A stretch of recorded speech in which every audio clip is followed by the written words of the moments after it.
Hey everybody, this is Alex Merced from alexmercedcoder.com talking about the last category of design patterns, which are behavioral design patterns. So this is going to deal more with sort of different use cases in managing how the objects behave and behave relative to each other. So, cool. So, and again, just to kind of summarize, we had creational design patterns, which is about how do you create your objects. You had structural design patterns, which were about how do you make several different objects work together to create one massive functioning thing. And then this is going to be more about certain different situations of how things work together underneath it all. So first one is chain of responsibility. So the idea here is imagine like one of those bucket things where someone takes the bucket of water, then passes it to the next person, then passes it to the next person, or an assembly line. And what you're doing is you're saying, hey, there's this thing, there's a lot of things you got to do. So we have an object that does this, an object that does this, an object that does this.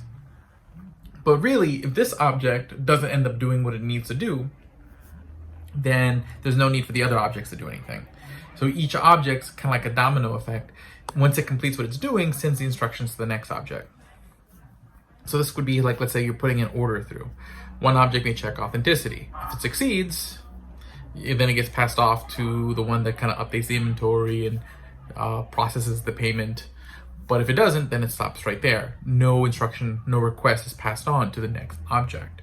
So this is sort of a chain of responsibility design pattern. Okay, then there's the command design pattern.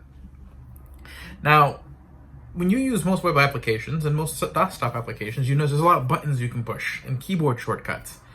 And when you push those buttons, you feel like you did something. And when you hit that keyboard shortcut, but what would really suck is if I had to program the code for like saving into the keyboard shortcut and then separately into the actual menu item and to any other buttons for saving.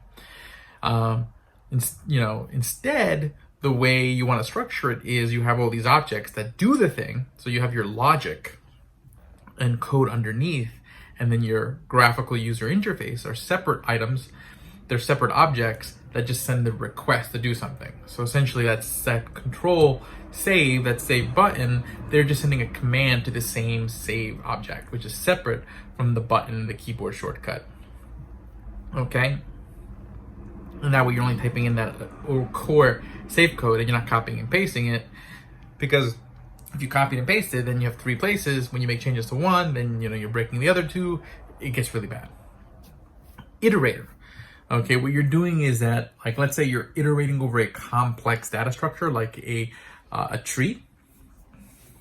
You're creating a class that has your traversal methods already into it. So let's say we're talking about a tree. There's two ways you might decide to traverse it: depth first or breadth first. So that means like depth meaning go whoop, whoop, whoop. Or, breadth first, where you kind of go first layer, second layer, and you kind of do one of those kind of things. So what you do is you create a method that does that, okay? So that way you can traverse the data in there. You're not kind of looking at the same piece of data over and over again. So you're iterating over the object, which is really simple for things like arrays where they're all sequentially in there, but it gets more complicated for like trees. So creating a method to do that iteration. Mediator.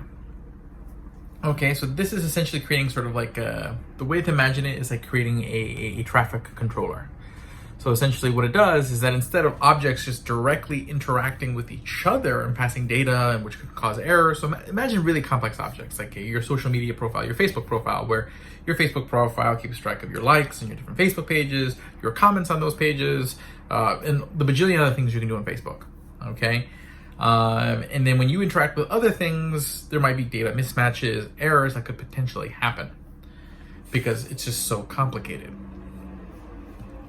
So instead of things just interacting with each other directly, okay, you create a mediator object where basically everything kind of goes through that first, and it checks to make sure that everything is cool, that everything's done in an orderly way to prevent errors, make sure the right information is being passed through. So you're creating a mediator object that sort of mediates the interactions between objects. The passing through of data as the user interacts with the application. An observer. Okay, what if you want your user to know about changes on a website? Okay, there's two ways you could theoretically do it. Email your users all the time, but not every user cares about every change on the website. Or your user checks your website every day, that's not really convenient for the user, not really good use case or good form. What you could do is say, hey, if this user expresses an interest in knowing when this change happens on your website, to create a piece of code, a functionality that observes your website. So the observer will keep an eye on your website, and when that change happens, then sends a notification to that particular user. That's the observer design pattern. Okay, then there's the whole idea of state, the idea of keeping track of state. Now, this comes up into two different design patterns, state and okay, state and strategy. Now, the difference between state and strategy, but first let's just discuss the overall concept. So imagine like an undo button. How does an undo button work? Well, somewhere in the variable, how everything was set up before you did whatever you just did is saved. So when you hit the undo button, it just goes back to that copy or that, and then you can hit undo several times because it's kept copies of several different states or how everything was set up. So imagine like a chessboard and how the board looked like after each move if you had a snapshot every time a move happened. So basically, if you decided you guys wanted to go back 9 moves, you would just look at the snapshot from 9 moves ago and move the pieces to where they were there. That's what state is. The question is, how do you manage state? Are you going to take a picture of everything every time? That's a lot. That's kind of how they used to do things, and it takes up a lot of memory because you keep track of everything. Okay, so the difference here, so what you're doing here in strategy and state is you're keeping track of the pieces that need to change. So basically everything kind of has its own array of state. So that way, if only one thing changed, we're only taking a snapshot of that one thing. And then so that's basically when you go backwards, we're only changing that one thing. It means there's just less processes. Instead of it having to check everything that didn't change and making it more complicated, taking up more memory, taking up more time, just being overall more efficient by chopping it up into pieces, which could be done by having several different objects that represent each object state, or having each object hold its own state, okay, which is more sort of the strategy type design pattern, where you keep all these separate things separate, but you're still kind of managing state, versus the state design pattern, where the state might all be in one object that keeps track of the state of everything, so they're all kind of visible to each other, and and the different states of the different objects can interact with each other. But the idea is that you have the separate object keeping track of these snapshots. Cool. Template. Okay, so let's say you create a data mining object that data mines. The problem is data mining a CSV file is going to be different than data mining a Excel spreadsheet, XLS file, versus data mining a PowerPoint file, a PPT. So what you do is you create a template data miner that has all the functionality of data mining per se. So what it's looking, the keywords it's looking for, what the return value should be, these kind of things. But specifically how it's going to traverse a specific file type would then be added onto an instance or through a subclass or whatnot. So basically the parent class is the template that contains most of what you need, but little pieces going to be different each time, then gets added in a subclass. And so that way you can have the data miner for the CSV file, the data miner for this situation, etc. Okay, and then the last one is the visitor design pattern, where in here you literally have a class that basically passes everything for you. So essentially what happens is that if one object is going to interact with another object, it doesn't necessarily, not quite like the mediator. What it does is that it copies the data, sends the data where it needs to go.